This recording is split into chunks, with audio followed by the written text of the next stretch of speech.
buktinya udah jadi pejabat, katanya ijazahnya palsu.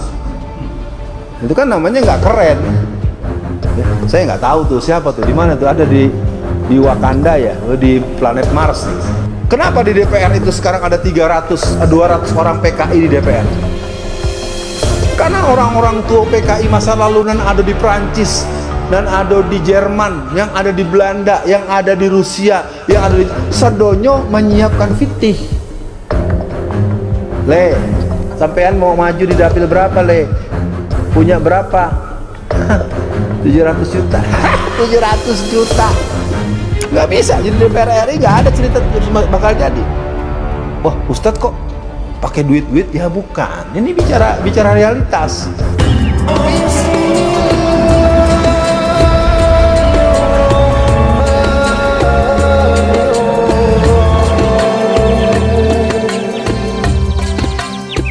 Ceritakan, ibu saya mengeluh tahun 1988, Alfian itu orang Kristen ingin mencalonkan jadi ketua RT.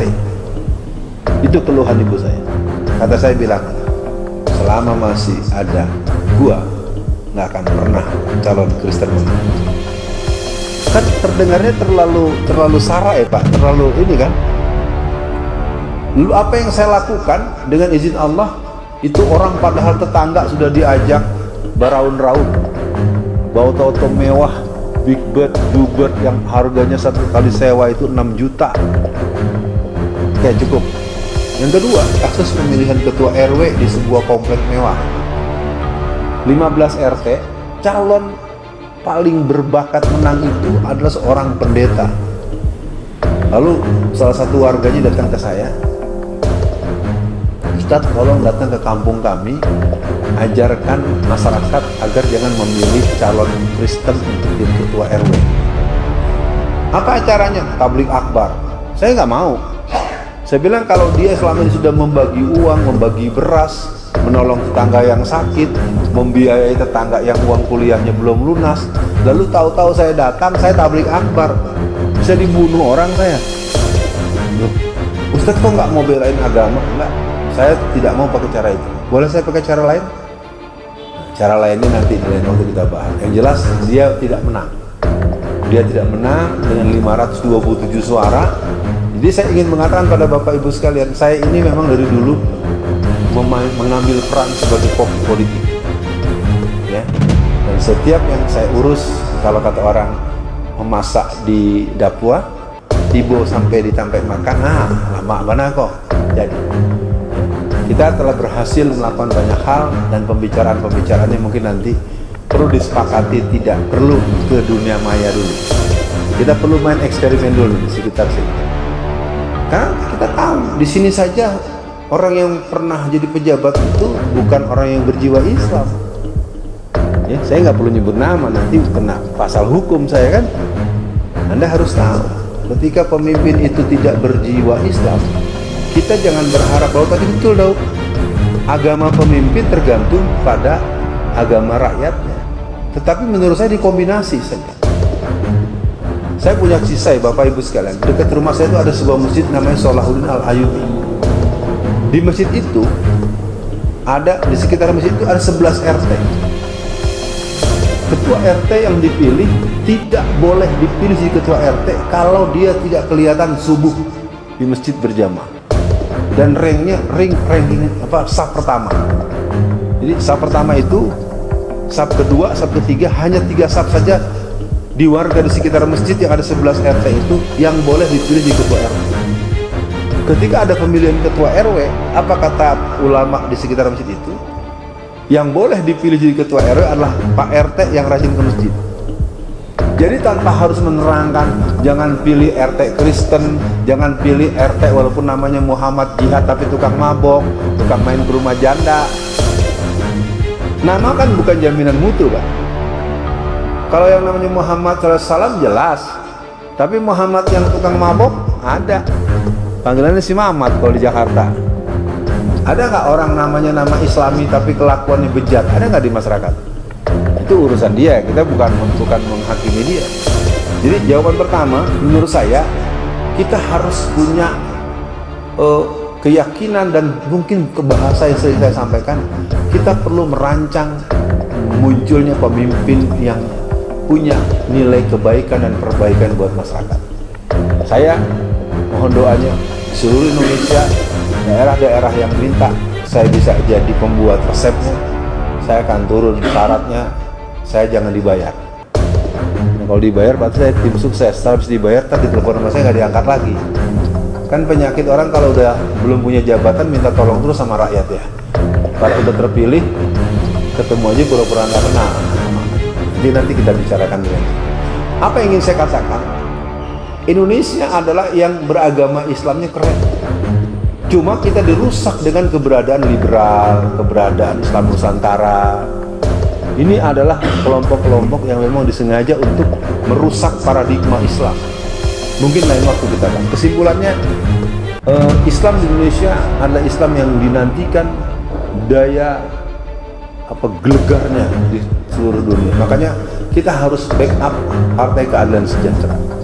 Kita harus backup P3. P3 itu di P3 saya 35 tahun. ADART, 6 prinsip, 5 hikmat partai, itu keren. Dia rusaknya di orang-orang ini. PBB, partai-partai Islam itu harus dibikin jadi segar dan tumbuh berbesar. Kenapa Ustadz nggak nyebut yang lain? Dalam Islam harus 3, Pak. Niatnya Islam, caranya Islam, tujuannya Islam.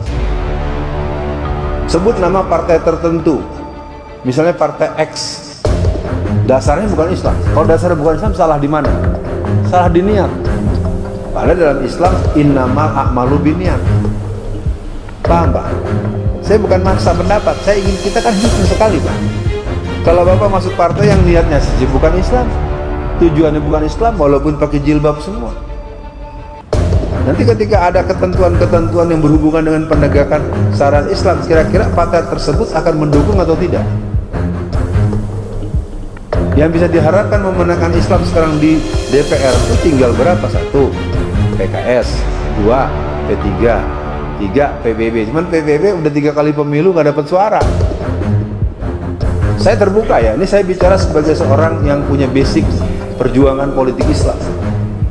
Jangan berharap memenangkan sebuah keyakinan kita secara utuh dan paripurna kalau kita meminta resep dari orang yang tidak pernah punya cita-cita menuju kemenangan yang ada dalam ketentuan yang Allah buat. Ya, saya tidak ingin berdebat, nanti lain waktu kita buat perdebatan. Poin nomor 2. Anda tidak puas saya tahu, tapi paling tidak saya mencoba membuat kerangkanya bahwa umat Islam Indonesia sebetulnya butuh diskusi model begini. Saya tidak boleh dibiarkan jawab semau saya, perlu ada feedback. Tapi ini ada 4 orang dan sudah jam 8:10. Yang kedua, peran politik dan ekonomi, muamalah, seruannya terlalu general, betul. Ini satu wilayah yang membuat kita harus berhitung. Makanya kenapa ketika tokoh Islam muncul dengan kemampuan membuat detailisasi program, sebutlah misalnya Profesor Dr. Raji Ismail Al-Faruqi. Raji Ismail Al-Faruqi ini adalah seorang ulama ahli ilmu peradaban. Dia adalah orang Palestina yang besar di Arizona di Amerika. Pada tahun 1982 dia dibunuh oleh tentara pasukan khusus Amerika. Dia dibunuh oleh seorang atau beberapa orang pasukan khusus Amerika karena dia sempat membuat sebuah buku yang berjudul Islamic Civilization, peradaban Islam. Jadi kalau berbicara Islam itu kita, makanya saya bilang tadi, jangan sekedar minta libur hari Jumat. Kalau mau membangun Islam, pastikan dulu ya, sholatnya, wudunya jangan habis tangan langsung kaki, atau pakai ihram terbalik ya. Bapak belum bisa ketawa karena lupa lagi kan dengan peristiwa yang pernah terjadi 10 tahun yang lalu ya. Ya kalau begitu saja, atau sholat zuhur dizaharkan ya. Belum pernah tahu ya, nanti cari tahu deh ya. Kalau sholat zuhur dizaharkan lalu itu dipimpin oleh orang yang punya otoritas kekuasaan negeri kita, apa yang mau kita harapkan? Bapak paham zuhur dizaharkan? Kalau sholat zuhur dizaharkan, salah apa salah? Ya salah lah. Saya ingin katakan, pertanyaan abang ini perlu direnungkan. Kenapa kita sebut misalnya Quran itu? Karena Quran perbankan ini adalah, kalau kita belajar ilmu matematika, ini rumus utama. Maka ketika orang menyebut ada yang namanya perbankan syariah, lalu banyak istilah-istilah dari mudarabah, musyarakah, segala macam, saya tidak mengerti. Tapi intinya di seluruh dunia diakui betul solusi perbankan di seluruh dunia adalah perbankan syariah. Kalau perbankan syariah dianggap solusi untuk ekonomi di seluruh dunia, maka berarti politik syariah juga solusi dong. Kenapa politik syariah itu belum terpahami? Karena kita memang tidak mendapatkan ruang dan peluang yang sama.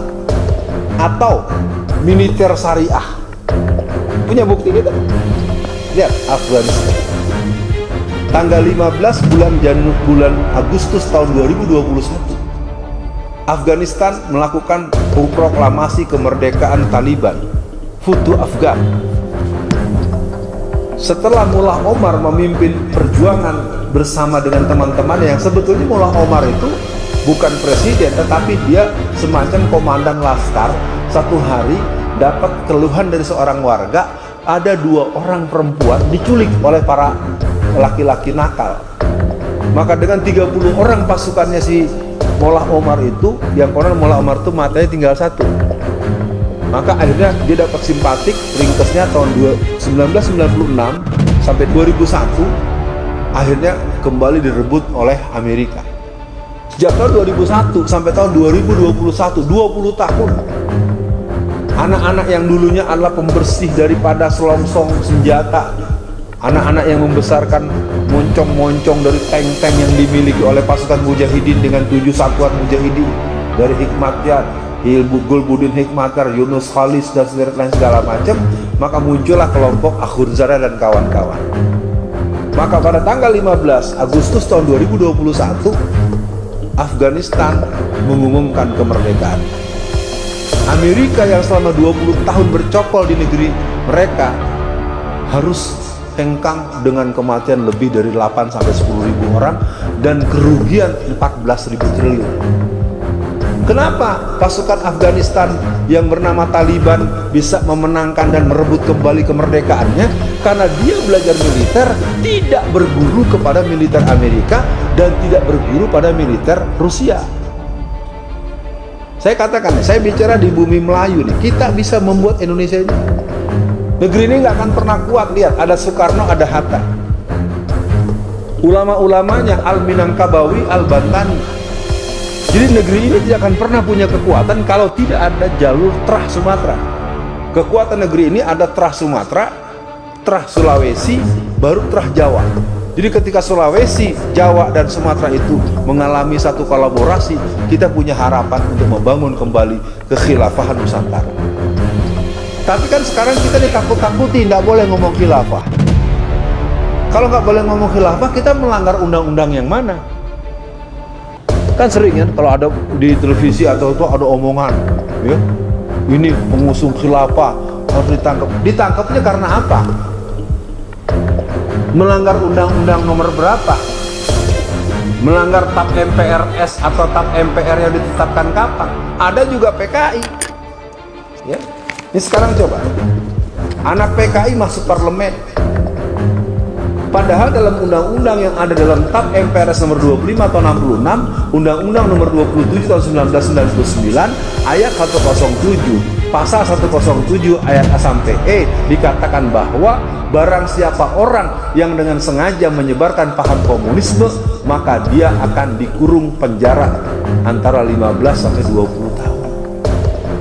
Nah, kembali kepada pertanyaan antum tadi. Jadi kita sekarang membutuhkan, antum bidangnya apa? Teknik. Nah, antum belajar kembali, coba telusuri nanti antum browsing bagaimana dulu seorang Ibnu Sina, Ibnu Rus, ya, Ibnu Hazm, bagaimana dulu yang namanya Al-Khawarizmi bisa menemukan angka 0.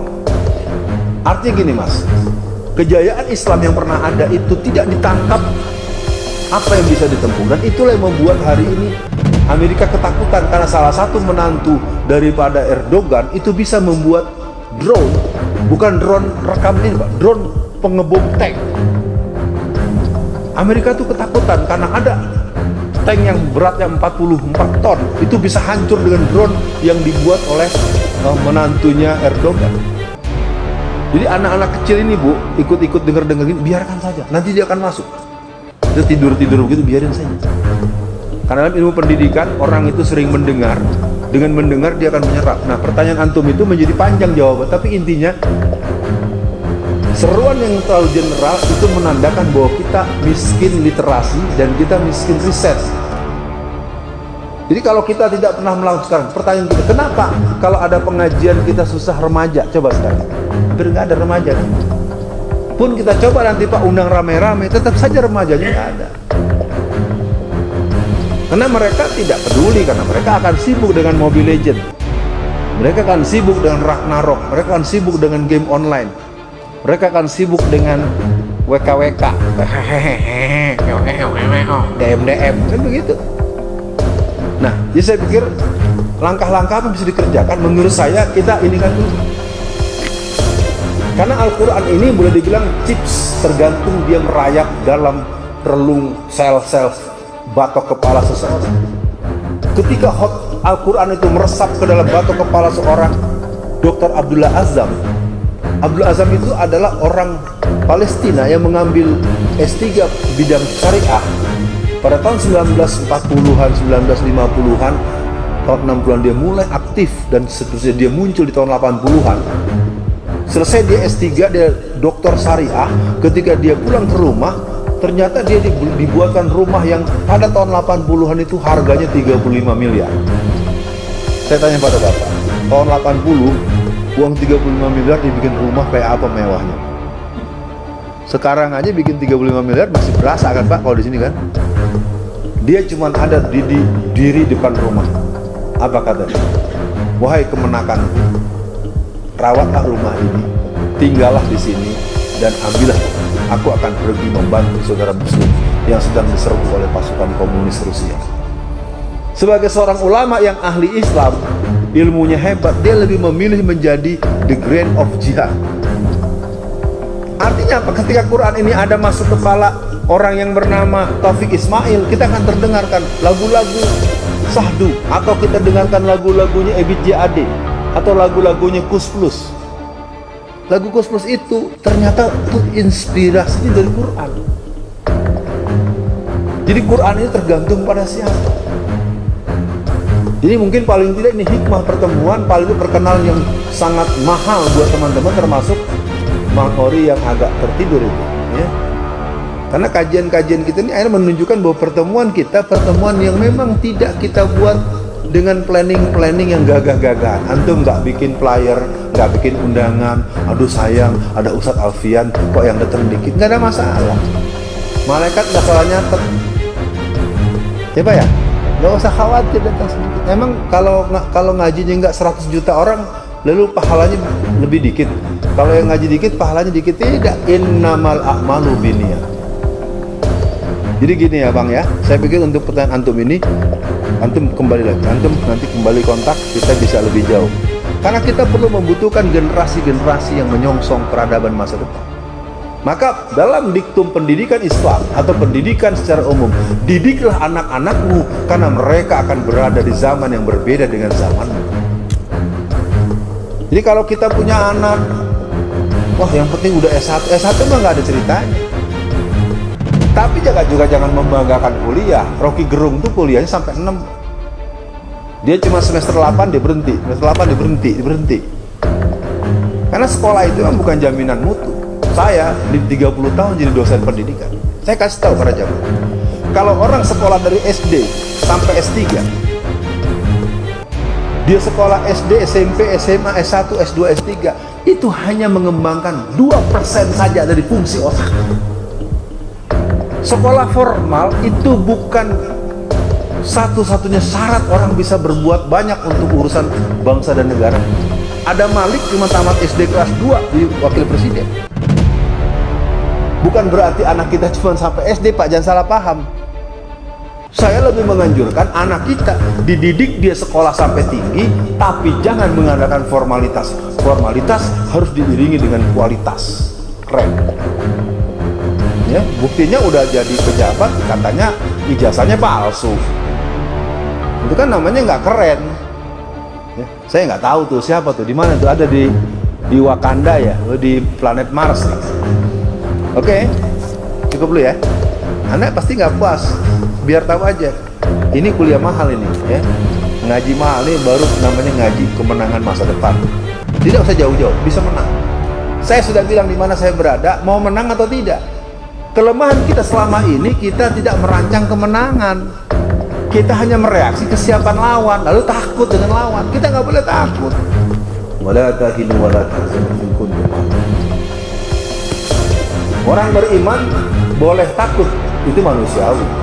Tapi takut pertama hanya kepada Allah. May yakhsha ilallah.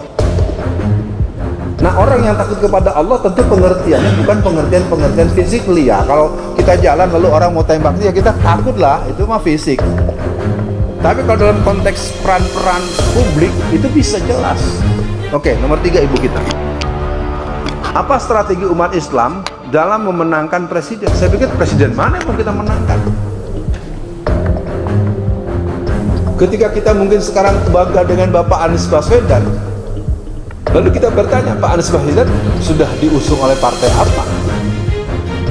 Partai itu sebenarnya punya siapa? Partai itu bukan punyanya siapa? Bukan, itu partainya James Riyadi. Jangan sampai kita tidak mengetahui ini punya siapa nih barang. Saya tidak dalam konteks mengajak untuk menolak. Kalau kita ingin melahirkan kepemimpinan, maka Quran menyebutnya waqur rabbi adkhilni mudkhala sidqi waj'alni min ladunka sultanan nasira. Wahai Allah, masukkan aku ke tempat masuk yang baik, keluarkan aku ke tempat yang baik, dan berikan aku kekuatan yang menolong. Dari dulu kita coba, sampai kita mati-matian dukung Pak Prabowo. Saya tidak dalam konteks marah atau menuding, karena kita memang tidak pernah merancang kemenangan. Jadi kalau tadi ibu menanya presiden, mari kita mulai. Caleg, gubernur, wali kota. Bapak ibu tahu, wali kota dan gubernur, bupati, wali kota, itu tidak perlu lewat partai. Bisa tidak lewat partai, boleh tidak lewat partai. Tapi kan masyarakat tidak cukup mantap. Saya ya katakan, saya 35 tahun di P3.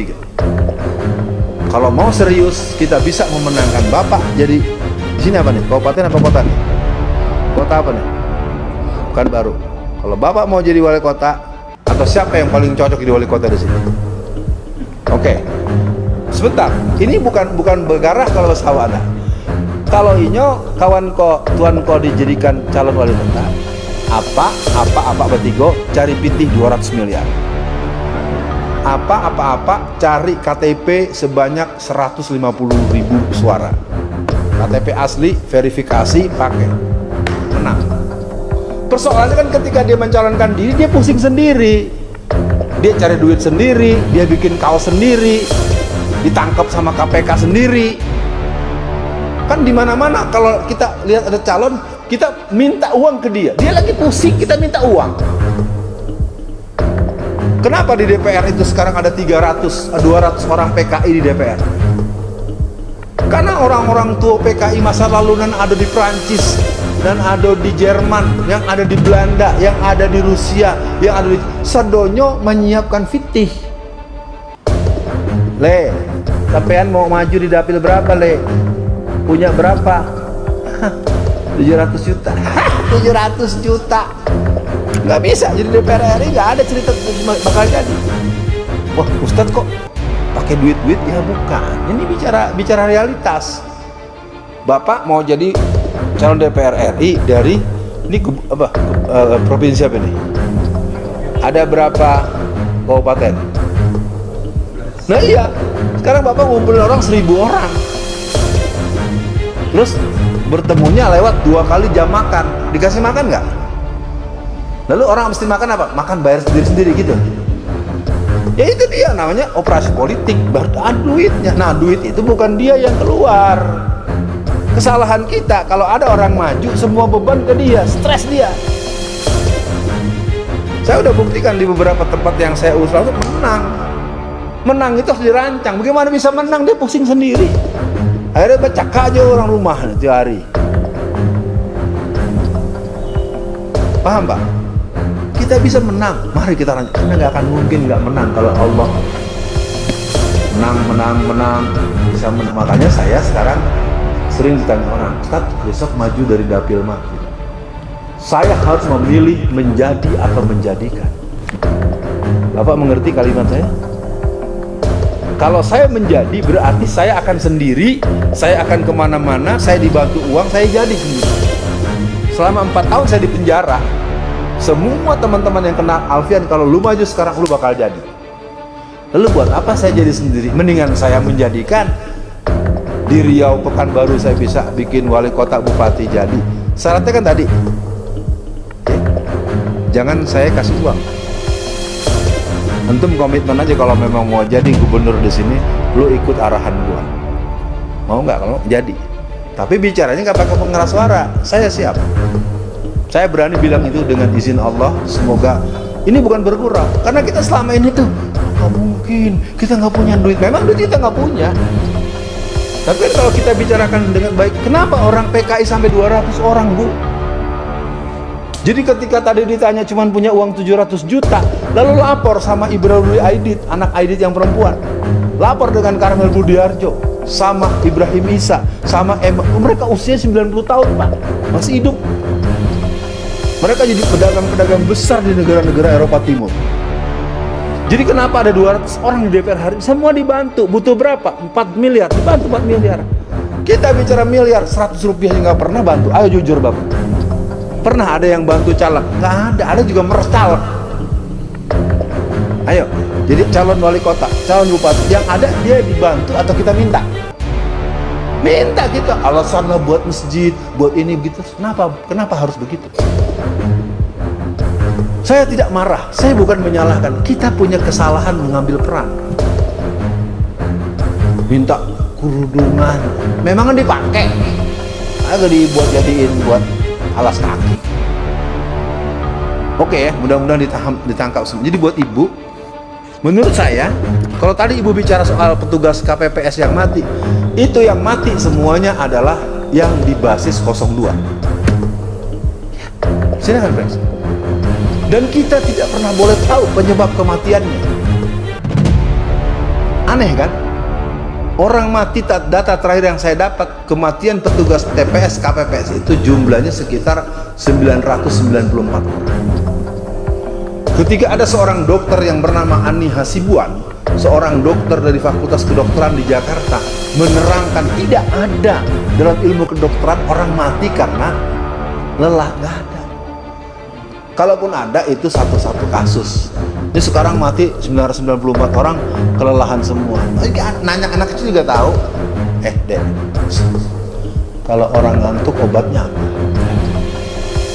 Kalau orang ngantuk obatnya apa? Masa nggak tahu? Obat ngantuk adalah Nah, kalau lapar obatnya apa, Dek? Kalau perutnya lapar, makan. Lapar, makan. Ngantuk, tidur. Capek, istirahat, bukan mati. Jadi kalau ada orang mati dalam jumlah banyak, mesti ada yang bikin mati. Nah, kalau saya karena pernah di penjara 4 tahun, saya punya pengetahuan. Jadi racun yang diberikan itu ada racun yang tidak berbau, tidak berwarna, tidak berasa, dan ada yang bikin matinya itu ada yang 3 hari, ada yang 2 minggu, ada yang 2 bulan, ada yang lama. Saya tidak bisa lebih lanjut, makanya kalau nanti benar serius, saya akan diskusi habis. Bagaimana persiapan tim pengawas suara, bagaimana petugas TPS dari kelompok kita. Saya nggak mau bicara terbuka dulu, mau menang nggak? Kalau mau menang ayo. Saya nggak perlu dibayar, tapi nurut sama gua. Kalau nggak nurut, enak aja loh. Gua kasih resep, nurut kagak, udah jadi main perempuan mulu, kawin mulu. Rakyatnya nggak diurus, ya kan? Laki-laki itu kalau lagi banyak duit, kelakuannya aneh. Bukan di sini, bukan di Indonesia. Jadi kalau tanya strategi untuk kita hari ini sangat appreciate dengan Pak Anies Baswedan. Kita akan katakan salah satu calon presiden yang sangat berbakat adalah Anies Baswedan. Bukan satu-satunya. Lalu kalau saya bilang yang maju Habib Rizik bagaimana? Ya makanya, kenapa tidak? Kalau orang yang kenal saya sudah lama, kalau yang maju di Presiden Alfian Tanjung bagaimana? Ya bisa juga, kenapa tidak? Antum bisa juga. Persoalannya kan kelemahan kita adalah bersedia untuk mengakui kelebihan orang lain dan bersedia menjadikan orang lain. Dalam sebuah buku yang berjudul Manifesto Pendidikan Indonesia, bagus, karangan seorang profesor pendidikan. Apa di buku itu dikatakan? Indonesia negara besar, Indonesia negara kaya, Indonesia sumber daya alamnya bisa membuat negeri ini tidak perlu berhutang. Orang-orang Indonesia cerdas-cerdas. Dan kalau Bapak Ibu tahu, apakah di Jerman, apakah di Amerika, atau di Eropa Barat, atau di berbagai negara di dunia, itu ribuan anak-anak kita yang jadi dosen. Dan terus terang yang paling banyak orang Sumatera. Orang Sumatera Barat tuh, pinter-pinter tuh. Satu lagi, orang Bali, saya juga nggak tahu, orang Bali banyak yang pinter juga tuh. Ya, ini jujur aja saya ngeliat. Tapi yang saya katakan dalam buku itu dikatakan bahwa di antara kelemahan bangsa Indonesia adalah tidak ada kesediaan untuk mengakui kelebihan orang lain. Lagi orang Padang nih, maaf. Orang Padang yang direkam seluruh dunia biar tahu aja. Orang awak tuh ndak ado dan rela mengakui kelebihan orang. Nah, ang tahu si Alfian dah. Tahu? Iko. 99 bagus. Tapi tibonan ke 100 caceknya sabuin. Ayo ngaku. Kekurangan orang Sumatera Barat itu tidak berani menutup kekurangan di depan umum. Ujiannya banyak, Mas. Kenal Alfian nggak? Kenal. Gini. Tapi baca Qurannya kurang fasih. Nah, buat apa diomongin depan umum? Kenapa nggak ngomongin ke gua yang di sini? Gua belajar. Maaf ya, saya akan katakan secara terbuka. Pernah ada calon gubernur Jakarta itu orang Sumatera Barat. Tidak jadi gara-gara omongan orang Padang juga. Saya harus ngomong nih, walaupun saya anak rantau, saya tahu. Beda dengan orang Batak. Orang Batak kalau ada maju dibikin jadi. Nanti kalau udah jadi dia bilang, "Hei Ucok, aku mau ke kantor engkau." Nanti kalau udah jadi, saya masuk. Kau dulu aku tahu, kau sering main perempuan. Kau dulu pergi ke pelacuran. Tapi sekarang kau sudah pejabat, kau nggak boleh lagi seperti itu. Begitu. Bukan ngomong di mana-mana. Ayo ngaku. Kan kita begitu. Kalau ada kekurangan dari si Alfian, disebut nanti kemana, ngomongnya bukan depan saya ngomong. Tapi, nah itu ada tapinya nggak? Halo? Ada tapinya? Nah itulah kita jujur. Kalau kita berani menutup dulu, simpan dulu. Kalau dia ada 100 kelakuannya, 99-nya baik, satunya kurang, ini coba dong jangan diomong depan umum. Faktanya diomong kan? Saya bukan marah, saya punya pengalaman pergaulan cukup luas. Nah beda dengan orang Madura. Ini orang-orang yang akhirnya punya posisi penting karena dijaga dulu sampai jadi. Kalau kita belum jadi ditarik, ceklak gitu. Oke, kita akhiri dengan ibu tadi yang terakhir. Nah, ibu tidak perlu merasa saya orang ibu rumah tangga. Ibu itu mengambil peran yang keren. An-nisa imadul bilad wa ma saluhatul bilad wa ma fasadatul bilad. Jadi ibu rumah tangga itu adalah the queen of home. Kelemahan kita menganggap jadi ibu rumah tangga itu sebagai posisi ya. Saya dosen Bu, dosen pendidikan 30 tahun lebih. Saya bimbing mahasiswa sekolah kalian sampai S3 dan kembali ke rumah. Kok gitu Pak? Iya. Ketika kamu jadi dokter, kamu ahli IT, kamu pinter bahasa Inggris, pinter bahasa Perancis, kamu jadikan anak-anakmu mengerti semuanya. Dulu yang namanya Agus Salim, anaknya 8, satu pun tidak ada yang disekolahkan karena di rumah selesai oleh bapak dan ibunya. Dulu orang-orang awak, orang Sumatera Barat nggak adonan anak-anak nan SD kelas sampai kelas 5-an lalu di rumah nggak adonan di surau sebenarnya macam do siang lalu di rumah. Akibatnya apa? Karena mereka dulu tidak ada yang tidur di rumah, akhirnya tidurnya di sekitar saung-saung ya, memang tidak di tengah ruang utama ya. Mah pandai basile, pandai bahasa awak, pandai bahasa Inggris, pandai bahasa Perancis, kamu membuktikan sendiri. Berkali ambo pulang kampung, satu hari di mobil angkutan desa, angkot, ada turis dari Perancis. Ambo kan namanya dari Jakarta kan penampakan agak keren ya Pak ya, bajunya. Orang di oto angkutan desa tuh basebo-sebo nah, babulung-bulung sarung nah, bajunya bolong-bolong.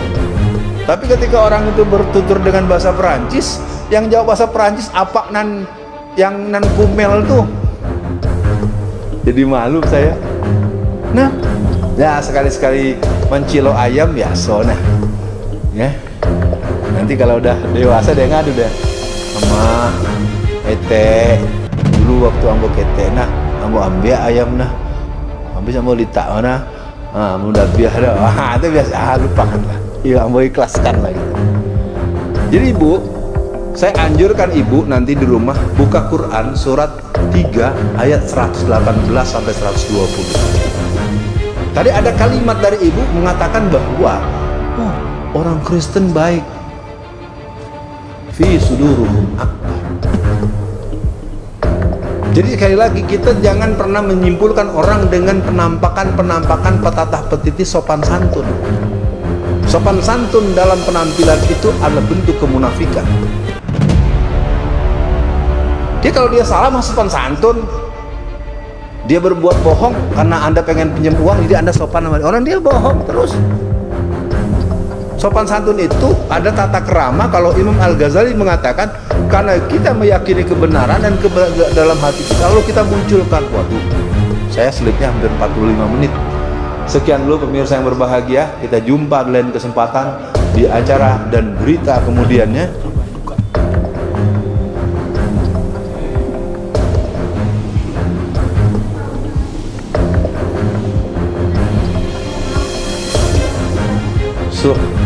Ada dua ya Bu. Yang pertama surat Ali Imran surat 3 ayat 118 sampai 120. Surat Ali Imran 118 sampai 120. Yang kedua surat Al-Baqarah ayat 204. Nanti dibaca karena nanti kalau dilihat akan panjang pembahasannya.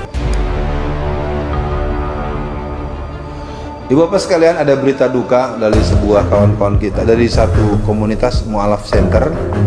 Kabar duka saudara kita Koh Stephen, ya, yang mungkin tahu dia adalah seorang yang banyak membentengi para mu'alaf. Dia meninggal dunia, ya, dan kita doakan untuk beliau, semoga beliau kemuslimannya diterima oleh Allah Subhanahu wa taala, dan setelah ini dia akan diterima di sisi Allah, dilapangkan kuburnya, dan nanti Allah mudahkan dia untuk masuk pada surganya. Ya, Bapak Ibu sekalian, ini dulu kita minta 2-3 menit kita berdoa untuk negeri kita, untuk umat Islam di seluruh dunia, dan untuk pertemuan kita ke depan. Kita ada pertemuan lagi nggak tahun depan? Boleh ya, tahun 2025 ya. Bilo Pak. Hai, jangan ada dakek bana. Kalau dakek bana nanti mencucu aja, nah agak ya. Paling indah awal-awal 2023 nah ya. Kalau tagopo-gopoh nanti kasihan kalau kawan-kawan di tempat lain. Bapak Ibu sekalian berbahagia dan adik-adik dan kawan-kawan semua, mari sedikit kita bermunajat kepada Allah Subhanahu wa taala. Semoga majelis kita yang sederhana pada malam ini akan jadi majelis yang dimuliakan Allah, dan Allah jadikan kita percaya bahwa kemenangan untuk orang-orang yang beriman dan